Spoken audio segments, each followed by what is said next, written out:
A long time ago, in a galaxy far, far away, a visitor appeared suddenly in a television studio. A black hole, and it swallowed the studio. But a clever video engineer found a wormhole, and the studio reappeared recently in Palo Alto, none the worse for wear. Gravity causes surprising results.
Welcome to Make It Real, a series dedicated to taking a close look at critical, complex issues facing our society. My name is Peggy Bristol, and I will be your host. And I'm your co-host, Siovonne Smith. And today on Make It Real, we'll get a glimpse into the complexities of diversity, equity, and inclusion. We're here today because we care, and we want to know how we as human beings can better understand and make the world a fairer place for everyone. Exactly, Siobhan.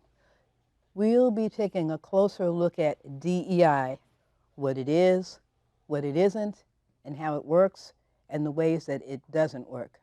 How it's defined, calculated, and carried out holds vast implications for all of us. Things are not just black and white, even though at times it may look that way. Yes, you're right, Peggy.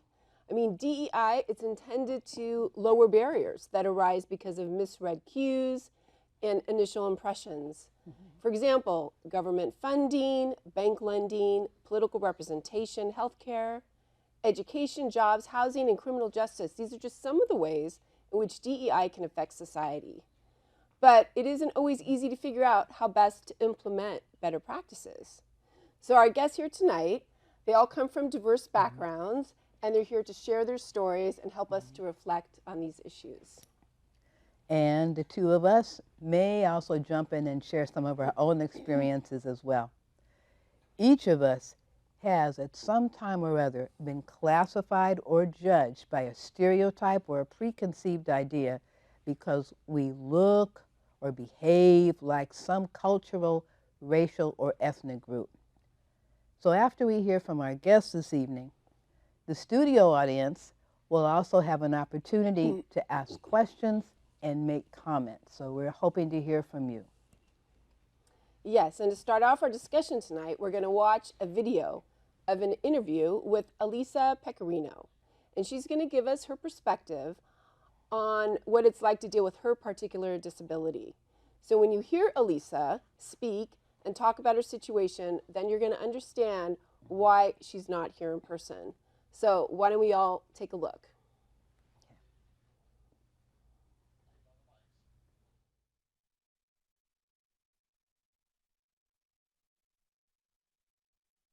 I'm optimistic.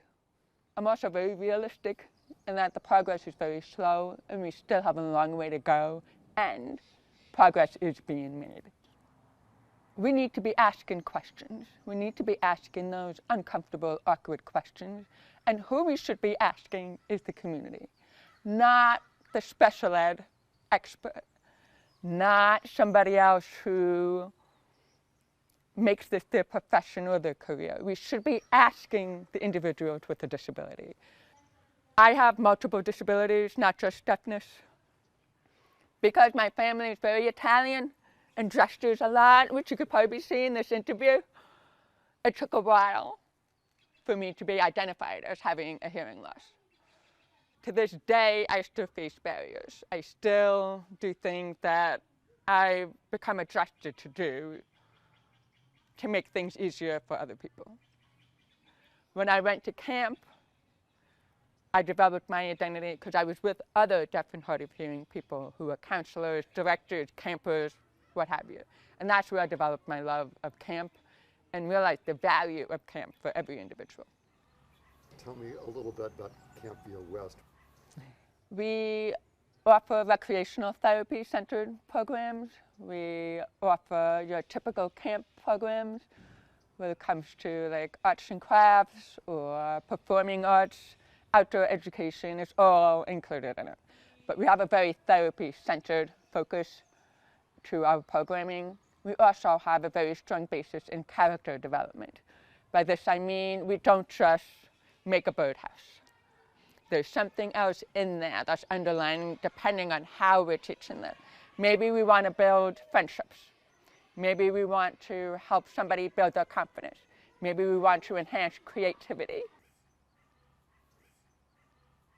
I feel that often when people talk about diversity and they include one disability, they think they're including all of them. And in that, often some groups get pushed aside. If something's easy to make an accommodation for or a low cost, they'll do it. If something is a little bit more complicated or costs more money or is an ongoing cost, those are the groups that tend to get pushed aside. The neurodiverse community often gets pushed aside because that's a lot more social, it's a lot more interactive, and what can be for a neurotypical person very uncomfortable. So people just don't want to deal with it and it's just easier to push them aside. An example I can use here is, let's just say for somebody who utilizes a wheelchair. And the ADA laws are very clear. You need to make your buildings or your areas very accessible for those who utilize a wheelchair. So people think, oh, my buildings are accessible. Anyone with a wheelchair can come in, we're done. What about a person who is blind and uses a wheelchair? What about a person who is deaf and uses a wheelchair? What about somebody who is neurodiverse and uses a wheelchair? The communities that are being served really well tend to be the ones that are the loudest, that are the most visible, should I say. A lot of the invisible disabilities are not being served well because they are just that, they're invisible. They often need to mask.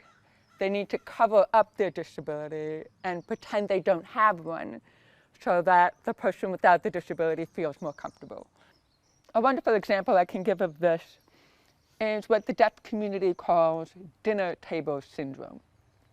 What this means is we'll get invited. This is great. A lot of families would chalk this off where people would say, hey, they were invited, I included them, we're done. And that's the end of it. Now it's a deaf individual going to this party. I go there, I walk in, everyone's speaking. Somebody laughs, the table laughs. We ask the person next to us, what happened, what did they say? The most common response that we get is, never mind, I'll tell you later, it's not important. And right there in that moment, you're saying, you're not included. If I were to show up at this party and said, I'm not going to lip read, I'm not going to speak, I probably wouldn't be invited to this party. So what's going on right here in this interview? I'm lip reading. Although saying I'm lip reading is not accurate, I'm body reading. I'm taking in all the context cues from everything that's going on. Your facial expression to the questions you gave me beforehand that I know you're going to ask me. I do hear things. The misconception is that I understand it. I don't. Only 30% of the English language words, sounds is lip readable. So the other 70% I'm filling in from context cues and information that I have beforehand. So at the end of this interview, I'm going to be exhausted because I'm using every single sensory cue that I possibly can take to understand what's going on in this conversation. Well, then we'll try to keep it short. If there's one thing I could tell you today that I hope you leave with, or other people leave with from our conversation, is please ask the questions. Don't feel that, oh, that person has a disability, we need to kind of stay away from them. Ask the questions. People want to be asked. I can compare this to a child in a supermarket and they see somebody who may be in a wheelchair or using sign language or doing something, and that child points and is asking questions about that. The first thing you usually see parents do is take that hand and push it down and tell them to be quiet. I'm hoping people can unlearn that and start asking questions again and taking the knowledge and the information that they get from those questions to increase their understanding of what's going on and to make change. So as Alyssa points out, we make assumptions and we sometimes exclude people, never bothering to ask the questions and to be curious about their circumstances or what's happening in their life. So Peggy, what strikes you about what Alyssa was just saying? There were three main things that jumped off at me listening to her talk. Yeah. The first thing was what I myself missed right at the beginning. This is a person with a hidden disability. Yeah. And for a dialogue on diversity, equity, and inclusion, this means I'm not able to make a complete and accurate analysis of who I'm relating with here because I've completely missed the fact that there's a hidden disability at work.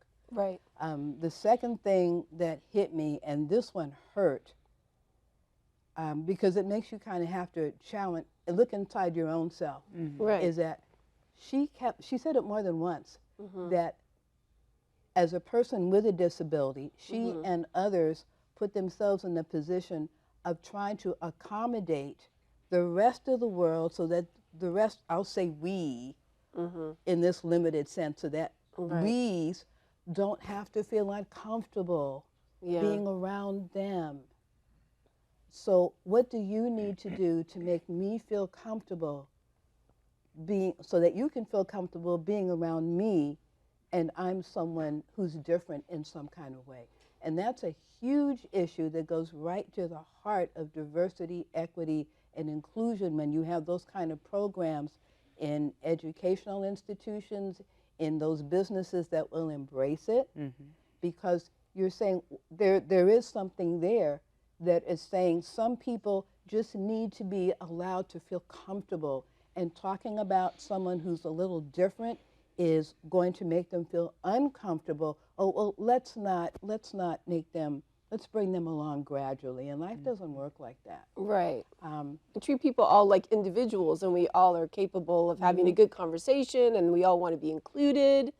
And even if you have an invisible disability, people can still talk to people, and they can still find out about them and be curious, and they're just like anyone else. That you know, we all have feelings, we all have lives, and we should, you know, be treating people not different in a way that excludes people, but treat people in inclusive to include them all in our lives. Exactly. And then the third thing that she said that was like another challenge, although she said it in a nice way, it's a challenge that when you are, well, especially from a DEI perspective, if you are in the presence of someone that at least you're aware of has some disability, what can we do? What should we be asking for us, for others not to be afraid or embarrassed to ask questions? What do I need to do to help you be more comfortable in this space? Just natural. Instead of just avoiding it because we didn't really know, we didn't really know how to ask, we don't want to make everybody uncomfortable. So there we go. All good things for all of us to learn, right? I mean, absolutely. Yeah. You know, all good things for all of us to learn. So back to tonight's dialogue. Yeah, so tonight we want to hear everyone's perspective, including the audience later. But right now we'll turn to our guest panelists, our special guests, which tonight include Lieutenant Tami Turner of the San Francisco Fire Department.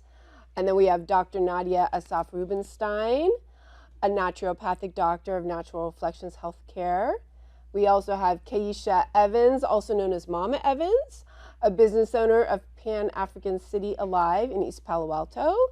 And last but not least, we have Art Springs, a musician and former East Palo Alto resident as well. So thank you all for joining us. Thank you, and welcome to each one of you. So let's go ahead and get started with Lieutenant Turner. Welcome to our program tonight. Hello. And can you give us some of your experiences and reflections on all things DEI? Yes. In our department, San Francisco Fire Department, and I would say probably in the last, probably like 5 to 6 years, we had developed a DEI, Diversity, Equity, Inclusion committee, actually. It started off a committee, and now we have different positions in there. And the chief of our department, Chief Janine Nicholson, is really, what she's trying to do is increase the diversity in our department. We have more people of color, more women, and she's really aiming to try to get more women that look like me, black women, because there's not many of us in our department. I can count on one hand how many we have out of 1,500 sworn in employees. So that means a lot to me. I'm always out in a community. I want to say out, I'm out recruiting. I'm always asking, recruiting. I have a lot of my friends and my sorority sisters. I am also a member of Delta Sigma Theta Sorority Incorporated. And so I'm always involved with the community. With recruiting. I'm also a member of the San Francisco Black Firefighter Association, also the Women's Fire Service Group. Nationwide, I'm a part of the Black Women's Fire Service. Okay, that's great. I'm also involved in, I'm on the executive committee for the international, on the regional level, for the International Black Firefighter Professional Association. Also, I am a part of the executive, not the executive board, but I'm a part of the executive team, if you will, for the International Black Firefighter Association. So when I think of diversity, I think of diversity, getting more people that look like us and people of color, and equity, being treated equal. If we ever treated equal, and inclusion, being included, having a seat at the table. Yeah. But if you don't have a seat at the table, bring your chair to the table. Right. Start a conversation. Exactly. Right? It's all part of starting, including people to have a conversation. Now, I was curious, is there, I know you were mentioning a little bit earlier that to bring more and more younger people of color, women, are there any kind of mentoring programs at all that the fire department does? Yeah, so the San Francisco Black Firefighter Association has like a mentoring program.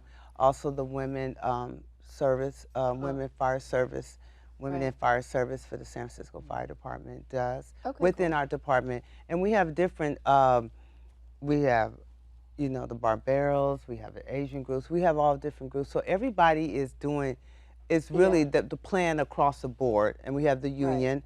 Everyone plan across the board is recruiting.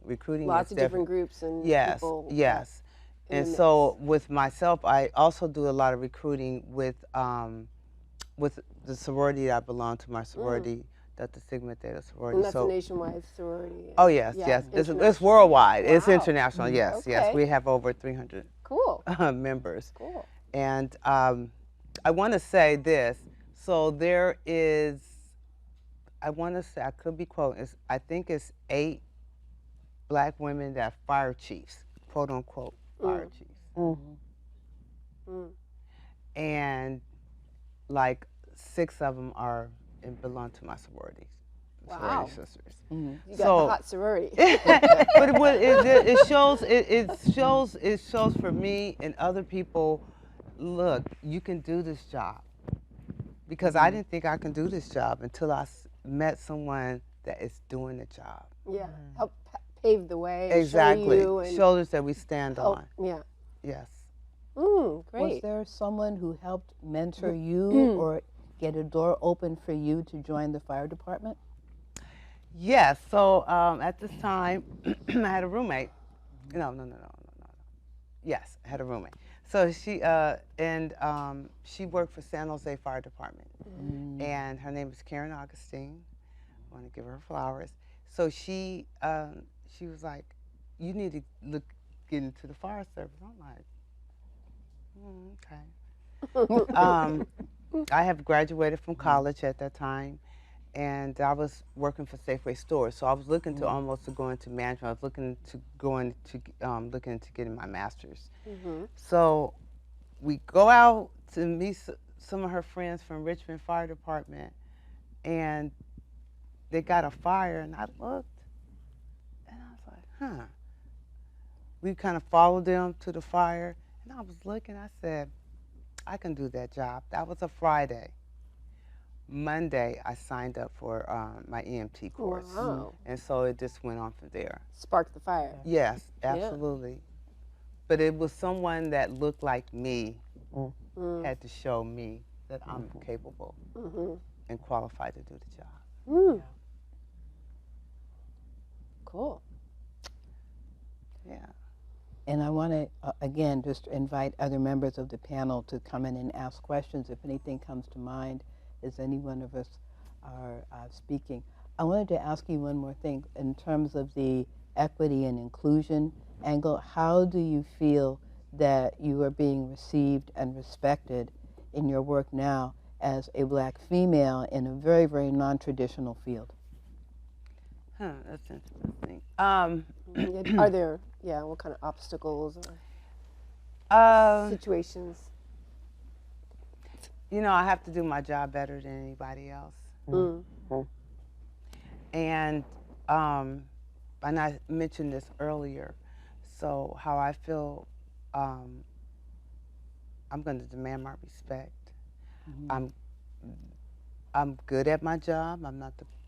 I'm good at my job, and I'm getting better at my job. And yes, I get challenged because I'm a woman in leadership and I'm Black. So I do get challenged. And how I handle that is accordingly, dependent, you know, with the situation. I'm not going to never do anything or say anything disrespectful, but I'll, you know, I had to let people, you know, let them know that, you know, I am who I am. And as long as I do my job, and my job is to make sure they get home to their families safe the next morning.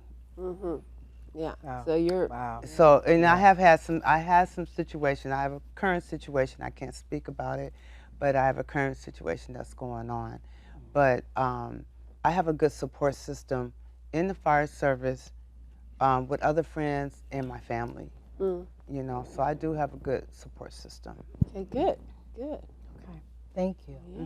Thank you. I have a lot more I was thinking of to ask you, but I know we're watching our clock here. Okay. So Maybe we can circle Get back. back to it. Yeah, We'll get yes. back to it. Yeah. Yes, so our next panelist or person we're going to be having conversations with is Dr. Nadya Assaf Rubinstein, and I'd like to ask you to, just by starting off by sharing your experiences and your insights into how DEI has affected your life in terms of the work you do as a medical professional or in your personal life, in your own personal journey. Well, I'm really glad you asked the question because I was kind of going back through my I wanted to be a doctor since I was 8 years old. So going through and thinking about all the situations that I encountered where I did witness, you know, if there was a cultural difference or if there was a language barrier or the lack of knowledge even. So, I mean, I used to work in the hospital situation and on the labor and delivery floor. And I remember this one situation where there was a Hispanic woman who didn't speak English. I was in the room with her, and the doctor come in and said the baby's not moving, so we gotta, cut you open. And this is the third. This was going to be her fourth baby. And at that time, I don't have the knowledge I have now. I trained as a midwife as well as a general doctor is what I offer my patients. And so at that time, I didn't have the knowledge to say, okay, we're going to get you up, we're going to change your positions, we're going to get that baby in the position so you can have this baby like you had your other babies.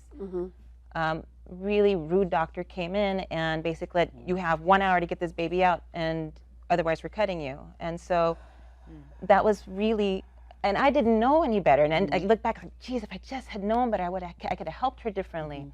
But she was on her phone, crying to her husband and stuff. And I stood by her side the whole time and just watched how they treated her, which was horrible. She had her baby. She, thank God, was okay. Baby was okay. But I've seen this, working in the medical field too. I've seen this happen too many times, where it's either a Black woman, Hispanic woman, someone who doesn't speak the language. And I know that there's things out there that are trying to make it better. So you have to have if you don't speak the language, have someone who can translate for you. But it still happens where it is in the diversity and equity inclusion component is a huge issue to even just impart the information of these are your rights for your health care. You get to stand up and say what you need. You can say no. But the thing too is also in those communities, what I have also known is, and I'm just going to use the Black community because unfortunately, and there's a whole bunch of pieces in this too, is because of trauma, generational trauma, lack of health access, lack of information that's not imparted to the community to help them be healthy, that sets them up for very poor births. And so it's inevitable that they're going to have some sort of complications in the birth and delivery just because of that whole stream of things. They need their own special advocate, really, if you like to learn and to guide them along. Well, and then one of the challenges that I very much am I want to empower others. That's what I really want to do. And so, but one of the things I've run up into is people see me, I look white, and I've worked with the Native community as well, and they, it's like, well, if you're not one of us, we don't want anything to do with you. I don't blame them. From the history, I get it. I totally get it. The challenge, and so to train, to have the mentors that can get trained with the information, so they can spread the knowledge to future generations is huge. But how do I get past that? How to get past this barrier so I can provide the help I know I can give to somebody, so then they can help and support their people. And it's interesting growing up because as myself, I grew up in a community that was mainly Black and Latino communities.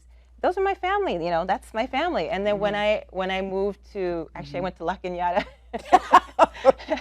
whole different situation. It's not very diverse, very different community.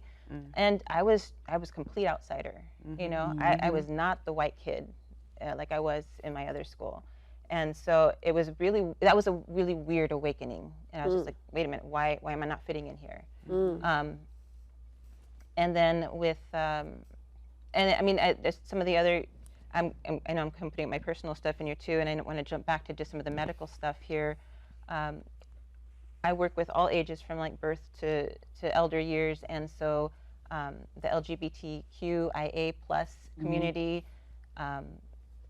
they come into my environment and they're scared. They think that I'm going to hurt them or say things that are going to be disrespectful to them. The simple question of what pronouns do you identify with, that is huge, and then they can feel safe. Yeah, I think I've covered all the pieces that I need as far as that. But the last thing I just wanted to say was with the I have many bloodlines in my family, and two of the big ones is the Jewish and the Arab component. And so with this whole situation that has happened in the Middle East, that has been huge with my family and scary, honestly. Where if my son, unfortunately, was, kill the Jews, was said in his classroom. And, my response was okay, it's time to run. We're leaving everything and we're just going to leave. And so I want to heal that. I don't want that. I don't want that for my kids. I don't want that for anybody's kids. I want that to be healed. And I'm actually grateful to be here to talk about this. Yeah, it's great to hear your perspective, and thank you very much, Dr. Rubinstein, and for giving and sharing your stories and also all of your your knowledge. Now, here also to give her perspective is a local business owner from East Palo Alto, Keisha Evans, also famously known as Mama Keisha. So we'd love to hear your perspective. Thank you. It's been more than 30 years since I was employed by a Fortune 500 company or a school district. I've been self-employed. Me and my husband had Pan-African City Alive for almost 30 years, and we sold African goods first in East Palo Alto, then we moved to Sunnyvale and back to East Palo Alto. So the words DEI really did not resonate with me as it did since I was asked to be on this panel. And so I had to look it up. And looking it up, first of all, I did not include what Alyssa was talking about on the video. It did not include the invisible folks who have disability. I asked a 28-year-old last week what DEI meant, and he had no clue. He didn't understand it at all. So I started telling him about it, and he said, "Oh, that's how they get jobs for black people in companies." That was his understanding. So I started looking it up, and what I discovered is that DEI, in the common acceptance, is a construct for people of goodwill who want to include, who want to provide opportunities. But there's a whole range of people who don't buy into this DEI. And the unfortunate thing is that there's an elephant in the room. And the elephant in the room operates for all of us, people of goodwill, people of not goodwill. The elephant in the room is the myth of white supremacy. And when I say the myth of white supremacy, somebody said to me, "Mama Keisha, no, it's not a myth. It's real because everybody believes in it." I said, "Wait, are you saying that if we tell a lie over and over again, after a while, everybody will say it's true?" He said, "That's what it is. Everybody believes." He started saying, white cake is angel food cake. Devil's cake is dark.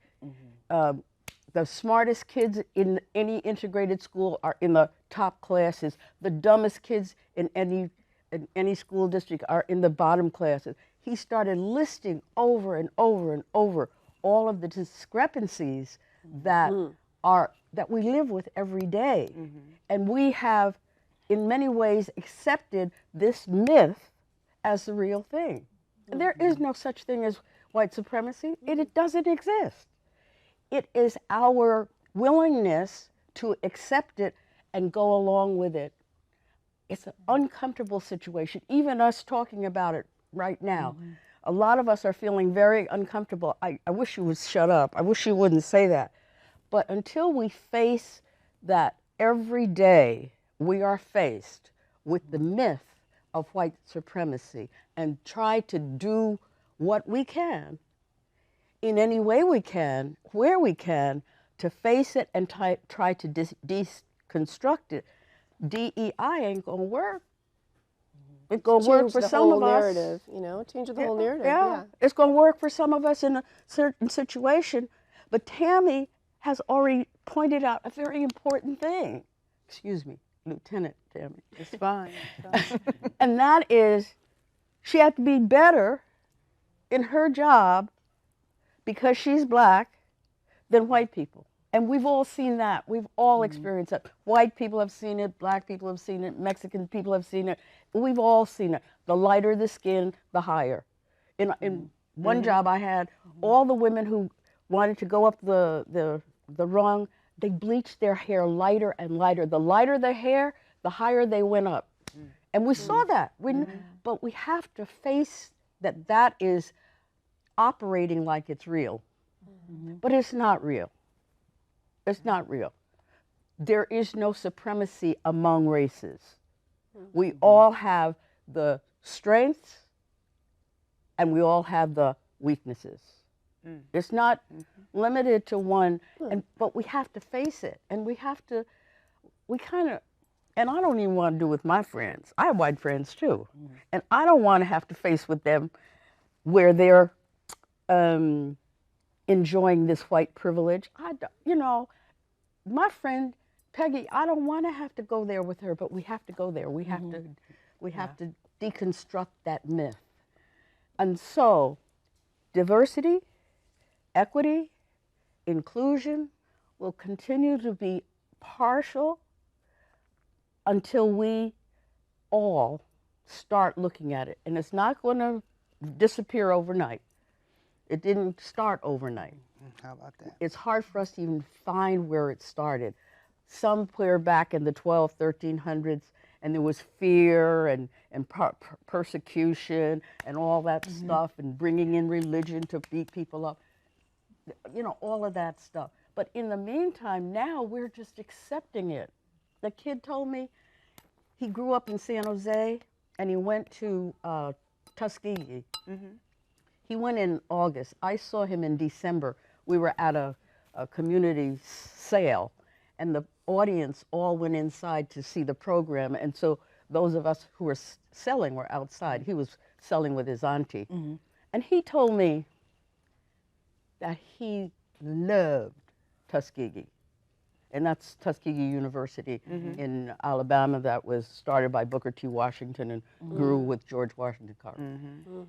He said, in San Jose, in my high school, all the Chinese kids were the valedictorian, the salutatorian, the editor of the newspaper, the editor of the yearbook, and he just listed all.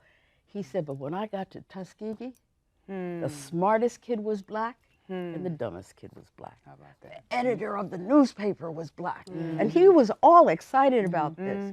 And that was there's that construct again, that he felt less than himself as he went through high school, but when he got to a college where that was stripped away, he felt successful. He lost his limitations. Yeah. I saw him about 10 years later. I actually saw his auntie about 10 years later. She told me that he graduated cum laude from Tuskegee. And he had just been an average student at high school. But the words that he told me was that he saw himself differently. Now, how do we begin to move past that? Right. And I think for each one of us, that's a challenge. Because each one of us know, when we were off camera, somebody asked, Peggy asked the audience if anybody outside of the black people had been told that they had to be twice as good, and nobody did that. Oh, women. Women were told they had to be twice as good as others.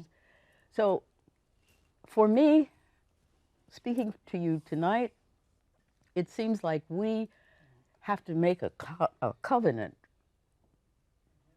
that we'll begin to look at our language and what we're accepting and what we're including. I asked about the leadership, the female leadership in the fire department. Well, there's an article that I brought about from Texas. They have passed a law that in public institutions, you no longer can have a DEI department. They fired the whole department, got rid of it, no more DEI at the university. That's crucial. What's next? All great things for food for thought, don't you think? It is. Peggy? It is, and some of it's very disturbing and uncomfortable food for thought, but you still have to do it. You still have to go in there and have those dialogues. There was one thing that you said in particular that I know we don't have a lot of time to go into this tonight, but about how the young man from Tuskegee had a better sense of himself at Tuskegee than at maybe some other school that had a different racial mix. And that's something that can swing both ways, so we have to be careful about that too, because the people who don't support or oppose DEI will try to take that same argument to say that people of color, minorities, don't belong at the upper level institutions. Oh, you'll feel more comfortable down here, with a lot of people who are more like you. And there is nothing that I would ever say against an HBCU, a historically black college or university. Absolutely. They have been a bedrock foundation of educational opportunities and continue to be for black people in this country when the door wouldn't open anywhere else. However, there's a flip side where you'll get someone to try to use that same argument and use it against you, which has happened in California, and I'm thinking particularly with respect to this one particular gentleman who was trying his best to get into the records of the State Bar of California to find out, for those of us who are attorneys, what our bar scores were, our bar passing scores were. Wow. Because he was trying to make an argument that people of color, he wanted to see, for the people of color, what was your bar passing score and what school did you go to? And it made it a matter, he was trying to make it a matter of, did you deserve, were you deserving enough? Which is the exact opposite of DEI, but he was trying to make that point. You didn't really deserve to be at Stanford. You didn't really deserve to be at Harvard. You got in there because of affirmative action or whatever. So it's a tough argument. And like you say, you don't always want to have it, but you got to keep having hard conversation. I'm getting a comment over here on the side, and what you said is a perfect segue into our final speaker of the evening. I know some people here very well, but I know him better than anybody else in the room. So for Art Springs, as a musician, as a former long-term resident of East Palo Alto, can you share some of your perspectives on how diversity, equity, inclusion worked for you as you were growing up, and also how you saw the changes in your own family? Right. Well, so DEI just got dumped in my lap about 2 days ago. I know all three words, but I never put them together before like this. You know, so I mean, and just being here and listening to everybody tonight, DEI, diversity, diversity, equity, and inclusion. Thank you, Mama Keisha. I mean. I look at all of these as based on trying to find some sort of identity, because that's what I grew up with. I mean, who are you? And I mean, why am I here? Are you better than I am? I mean, what did I do that you didn't do to get to where I am? So I lived in East Palo Alto from 1951 until I graduated Ravenswood High School in 1969. So it was a complete flip of the coin. I was born into a white neighborhood, and by the time I graduated, it was virtually a black neighborhood. I'm predominantly a black neighborhood, but still very diverse community. I mean, we had black, we had white, Japanese, Chinese, Filipino, Latino. I mean, it was a really good mix, and I would never pass that up again in a lifetime. But East Palo Alto went through changes based on profit. Moving the black families in to East Palo Alto just changed the whole dynamic. That's when we saw white flight, we saw fear, misunderstanding of other cultures. I mean, we have quite a checkered history in this country. I mean, since, 1619, 1620? Somewhere around there. Yeah, but it's always been putting people in their place. And that's what they did in East Palo Alto. They put these people in their place, out of the way. It was for profit and also a way to segregate the black community from everybody else. So I had a lot of black friends that I grew up with, and I learned to feel their pain because sometimes they would look at me and say, well, you know, why are you better than me? You know, or why are you getting what you can't? Why does the teacher favor you over me? You know, I mean, that's the white privilege end of it. It's not equitable. We may have diversity, but we don't have equity.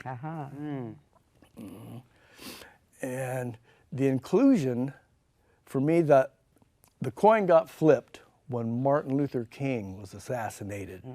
I went to school that next morning, I got jumped, you know. I mean, that just changed everything right there. I mean, it was no longer the white community that it was. I mean, it was right in the middle of the Black Power movement. You know, so, and there was just so much going on. The Black Panthers trying to do what they could for their people.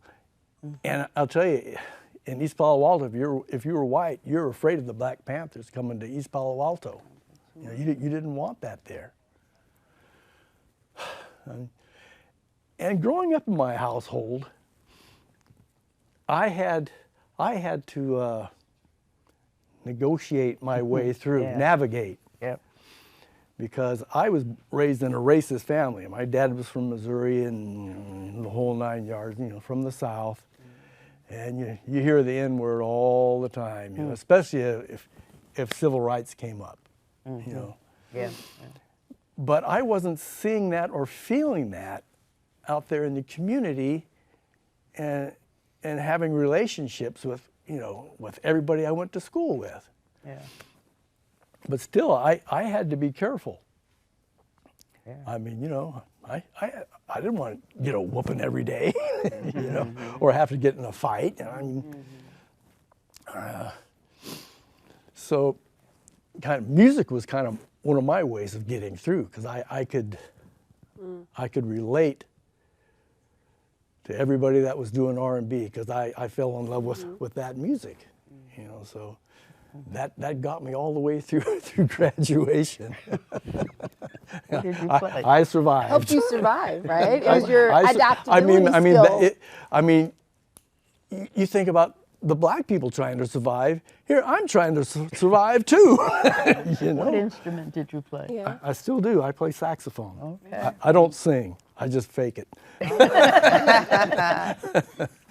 Yeah, but it's a matter of finding your identity, and that's what I saw happening when I was in high school during the Black Power movement. And by the time I got to my senior year, that first day of school, one of my best friends was leading the sit-in in the office, shutting the school down. And so we got a black principal. I think we got classes in Swahili. I mean, you're just looking to find something to identify with, to empower yourself. You know, so I can understand that, and I'm glad I got the opportunity to see that. I want to ask you one quick question. I understand that I didn't go to school in the Bay Area, so I find these things out other ways. I understand that Ravenswood was intentionally designed as a high school that was meant to bring people together, to bring diversity, to bring students together in diversity. Is that true? I wouldn't say that.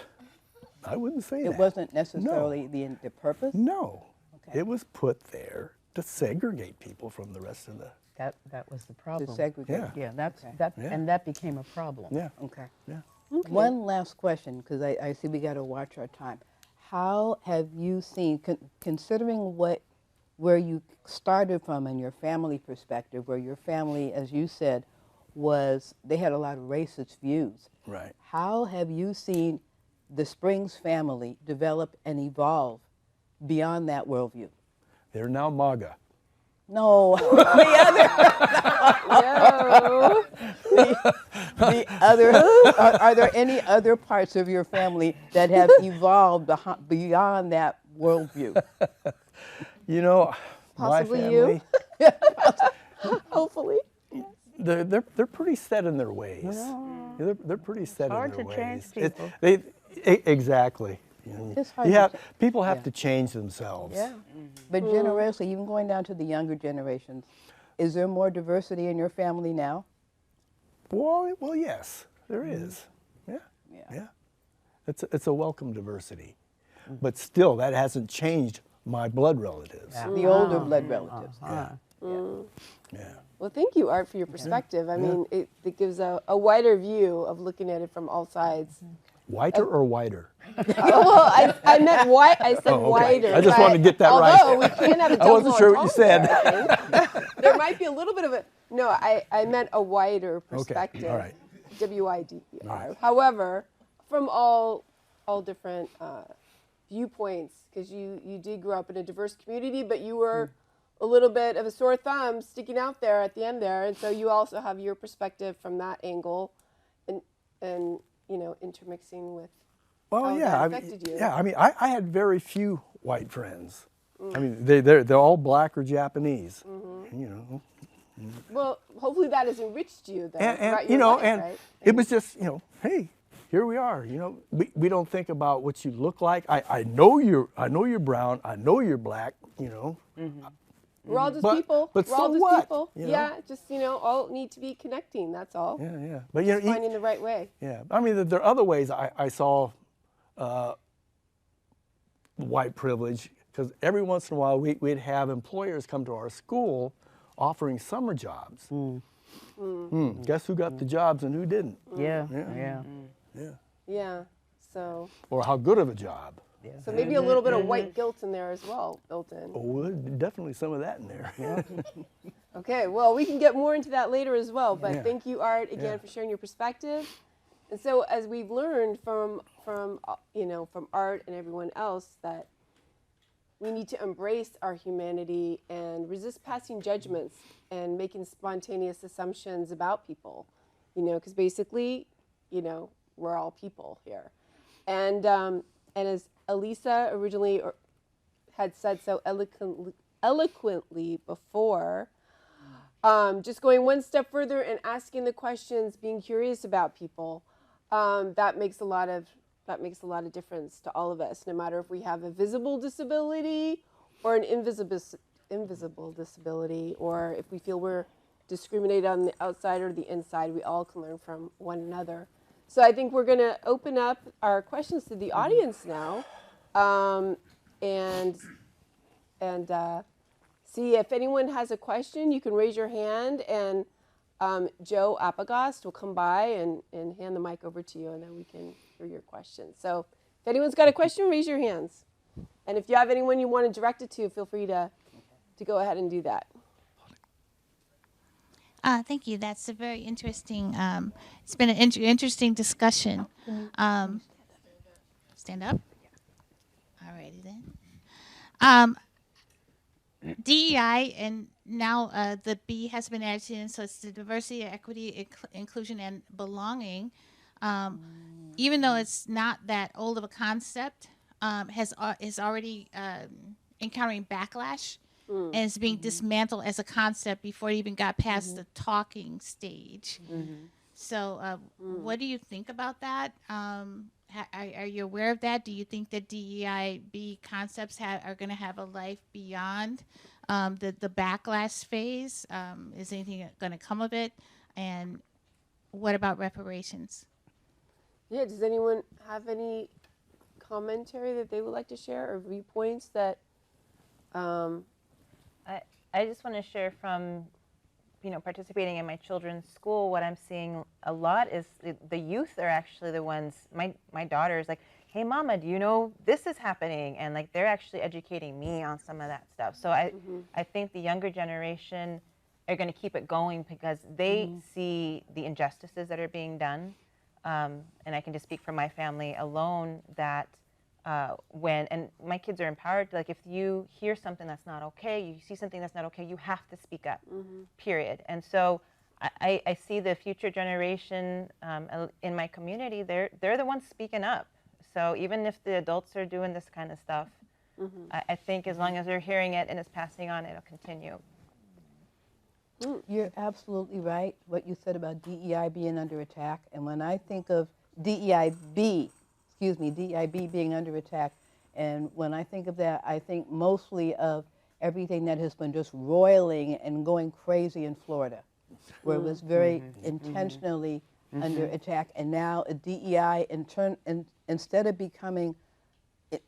being what it was intended to be, a term of empowerment, is now being used as a pejorative in the mouth of a certain governor from a certain state. And part of that turn into a battleground, turn it into right? like, oh, that's a bad thing. And if you support DEI, then you must be on the next bad thing, as you must be woke. So it's like having opposition take your own words, trying to take your own words and turn them into weapons to use against you. So yeah, you're absolutely right. And the future of that, I believe that, Nadya, you're absolutely right, that it's for those people who have the eyes to see, the ears to hear, and the mouth to speak up about it, and especially for the kids. And there was something you had said earlier that was really painful about, because for so many of us, DEI or Black Power movement, or however you want to phrase it, has become a time for empowerment for so many of us to say, this is who I am. This is what my hair looks like.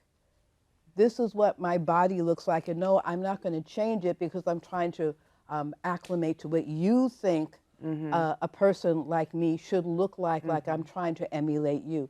And while a lot of us have been moving forward in that type of empowerment, you were in a situation where your kids were not being able to move forward and affirm who they were in that way. Can you just talk about that for a hot sec? Yeah, absolutely. So with my family, because we have both the Arab and Jewish bloodlines in our family, because it is such a hostile environment in certain situations. Unfortunately, I've had to tell my children, don't talk about your family. Don't say who you are. And it's more, in not every situation. When they can, absolutely, I want them to say who they are. But when they're in danger or we don't know a situation, it's keep quiet, don't say anything. So the painful truth about that is that there's different flavors of having the talk. You know, we think about having the talk as like, this is what the talk is, what you have with your Black children growing up, especially what you have with your Black sons growing up. But here, now, what I'm hearing, and I really wasn't as mindful of this as I should have been, is that there's other levels, other flavors of the talk. And it can be different, a lot of different painful ways for different people. Mama Keisha, you wanted to say something? Because I know we had a question here I didn't want to I just miss. wanted to finish up referring to what you were talking about in Florida, because it's also rampant in Texas and other states. The southern states. The quest for DEIB is, in this country, affects us all, but we have to notice that official people are in state houses passing legislation that is very crucial to how we as a government stand on issues, and that it's important that we pay attention to who we're electing to the State House. A lot of people don't really care. They don't pay attention. They pay attention to the president. But those people in the State Houses in Texas passed the bill that says you cannot have a DEI department in any public institution. And if you do, they will cut your funding. That was passed by the Texas legislature. Florida is another example. This woman, Noem, in wherever she's from, those local people are carrying the ball in the other direction. Yes, way in the other direction. Yeah. Like the ones who felt like it was okay to teach Black history, that slaves were also taught useful job skills. They were going to put that in the curriculum. Florida, they got a committee of people who supported the governor's perspective to make recommendations for what should be on the curriculum for public schools in Florida in terms of history. And they said, well, if you're going to talk about Black history, you should mention that as well. So that generate a whole lot of employment. comments. Full employment among Black Yeah, people. yeah. But any other questions from the audience? Yes.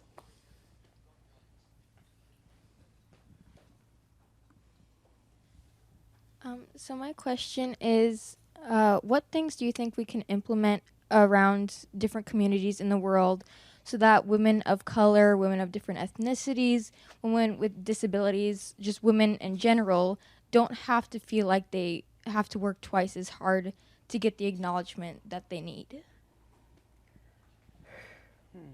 Good question. Wish we had all the answers to that one, but Right. that is a very important That's question a that loaded Young question we kids. of the need to, decade. we do need to Yeah. figure out how to empower women in general. For Yeah, sure. I think when we talk about empowering women, we have to empower each other, support each other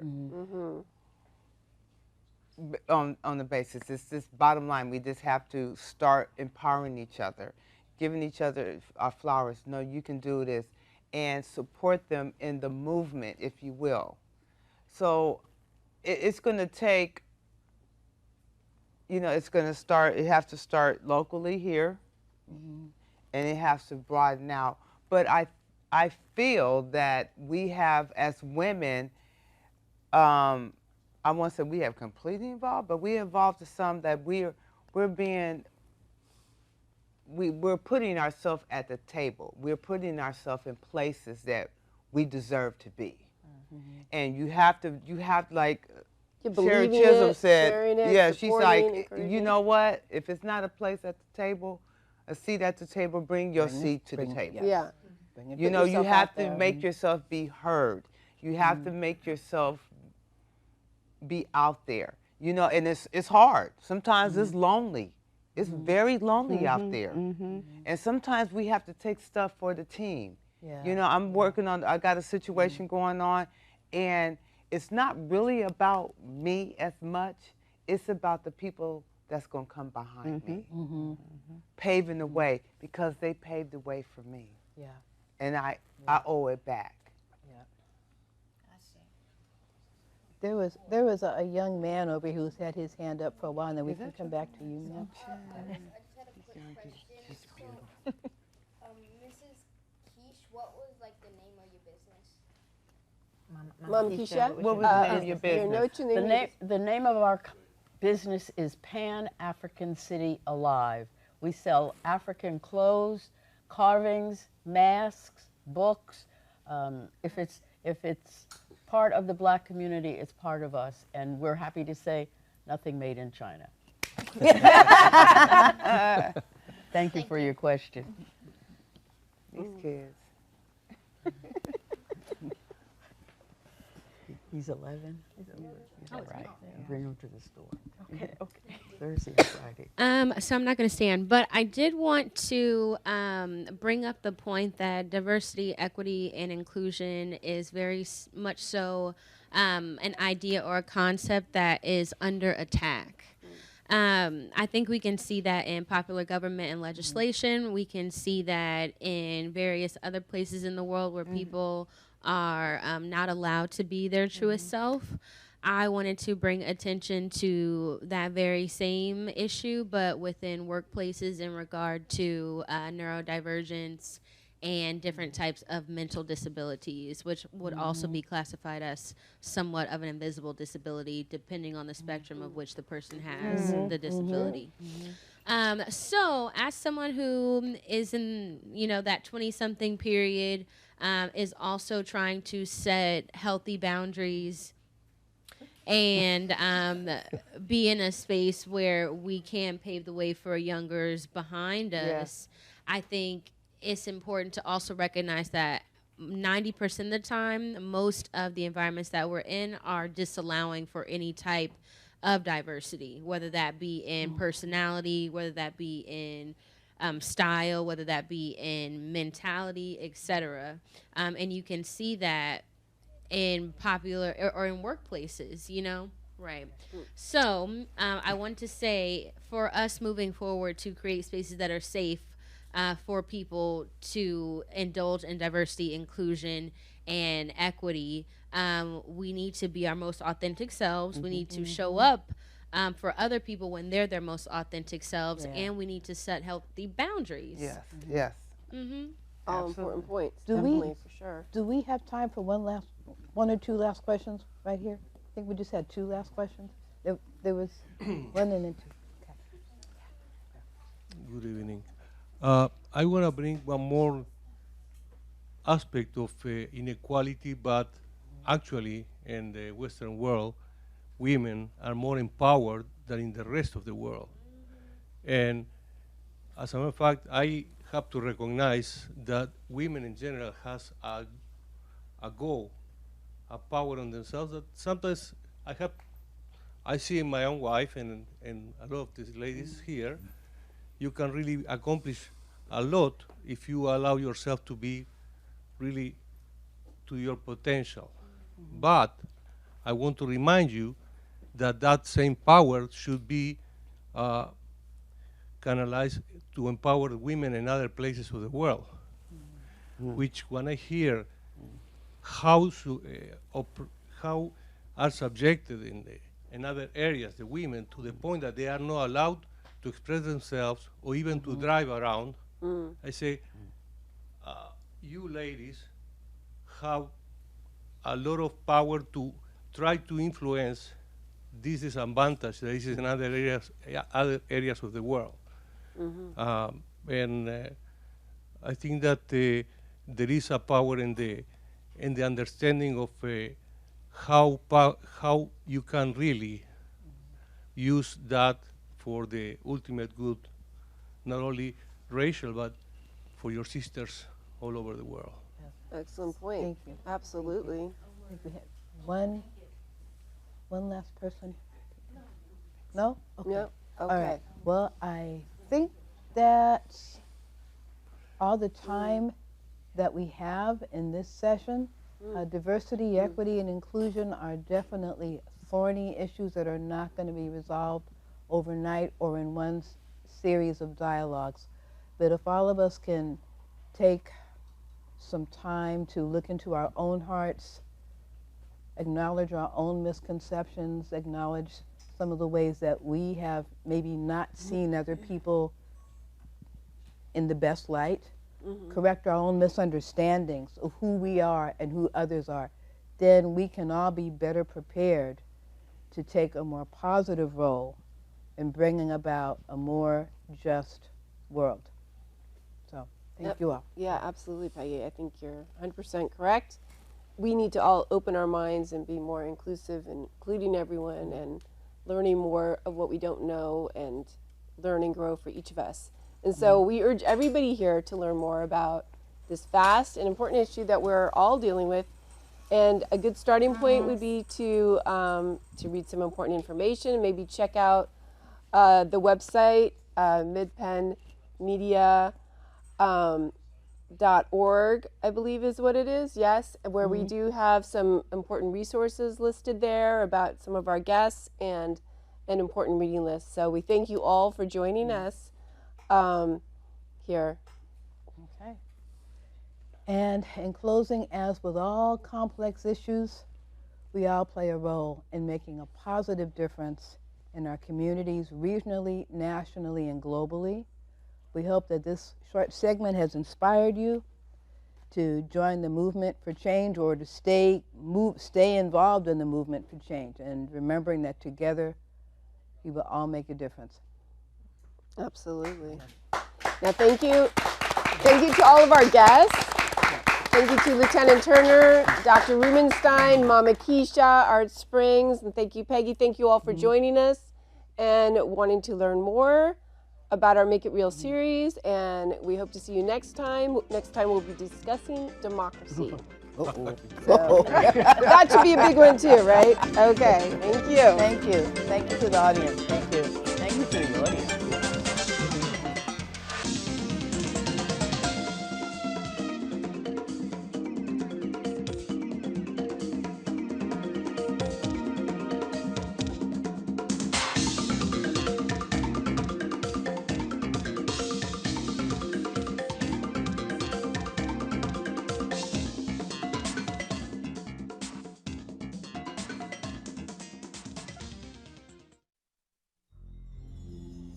A long time ago, in a galaxy far, far away, A visitor appeared suddenly in a television studio. A black hole, and it swallowed the studio.